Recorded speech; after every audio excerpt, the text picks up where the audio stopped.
like the problem right now we have is we have right now objectively the best thumbnail generator in the world right now for YouTube. It's amazing. Congrats, dude. It's no joke. Appreciate it.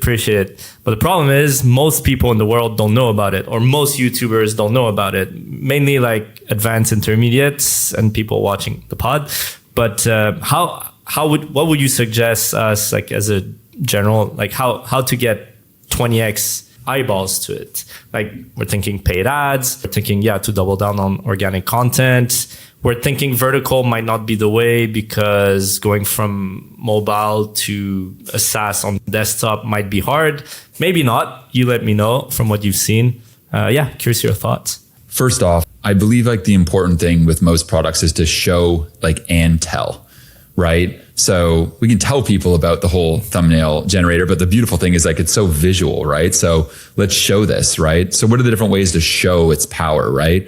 Well, you could have things like comprehensive guides, deep dives, right? How-tos, right? And then maybe featuring different creators and how they're using it, right? And so you have people constantly seeing like how to use this thing and the power of it across you guys sharing it, other creators sharing it, and really sharing that visually constantly. So if that's showing up in Instagram carousels over 8 cards, maybe it's showing like the step-by-step guide to how this works, right?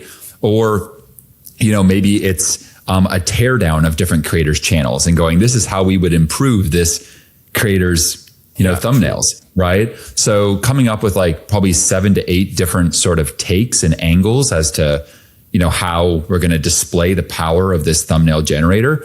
And then basically just translating that to each format. So that's going to show up in Instagram carousels in some ways. That's going to show up on Instagram stories, through 8 to 9 cards describing them.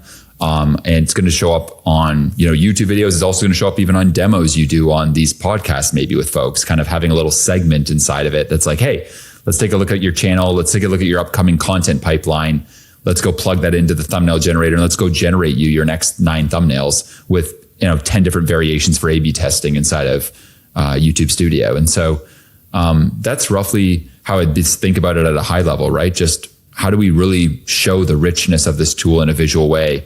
And then just translate that content strategy to each of the different formats on every platform. Across all social media platform, what works the best for conversion? What I mean by that is like, I always think YouTube is king in terms of organic content. I'm a bit biased here, but like, what have you seen across the 18,000 founders for converting to whatever they're offering from Instagram? Is Instagram the best? Is TikTok the best? Or it's really dependent on the product? I mean, aside from the platforms, I think that's always the best for people is email, right? Hence like the importance of really owning your audience. Okay. And I think that most founders, first things first, like we can talk about the platforms here in a second, but if you don't have your email set up, if you don't have an email sequence set up, if you're not intelligently sequencing people to the right things, the right time, email is the most powerful. It's going to convert like 36-1 to your social platform. So not losing sight of that and giving that the attention and love it deserves, right? So that aside now, what I see across the data these days is that, I can speak for my own platform as an example. We drive around 40% of our cash collected from LinkedIn, where we have 900,000 people there, about 30% from YouTube. So yeah, definitely a behemoth. Another, say, 12% from Instagram.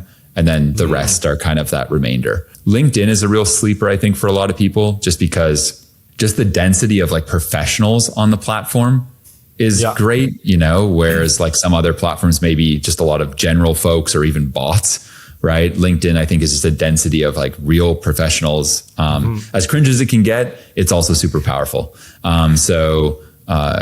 I think that's something that a lot of people that are especially selling B2B type stuff should be looking at. And then across the board, I think it's important just to be leaning into a lot of like how-to style content, right? Like educational content is going to convert a lot better than any entertaining stuff you put out. As an example, there's been this trend on YouTube for quite some time doing like vlogs and such, especially, with the folks of, say, Daniel Dalen leading that charge on the business front. Yeah, the POV style stuff.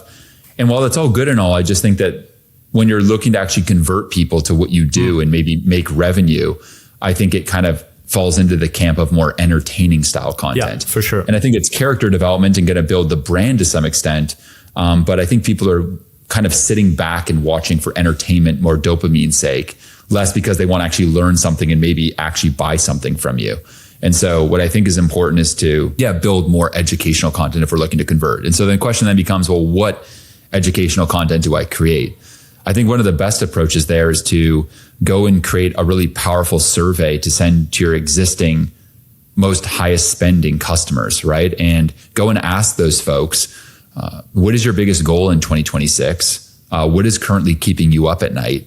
And if you were to wave a magic wand and get my help with anything, what would you most want my help with? And then using the answers to those questions to then go and come up with your content strategy, so that you're going and actually solving problems for your actual highest paying customers and finding more people like them.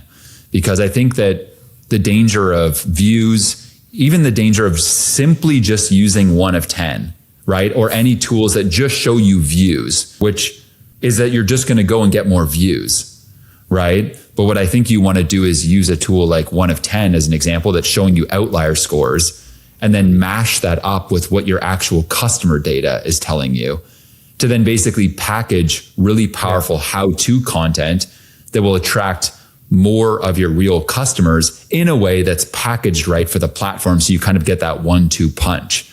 And so that we're driving as many views around those subjects to the topics that people actually care about.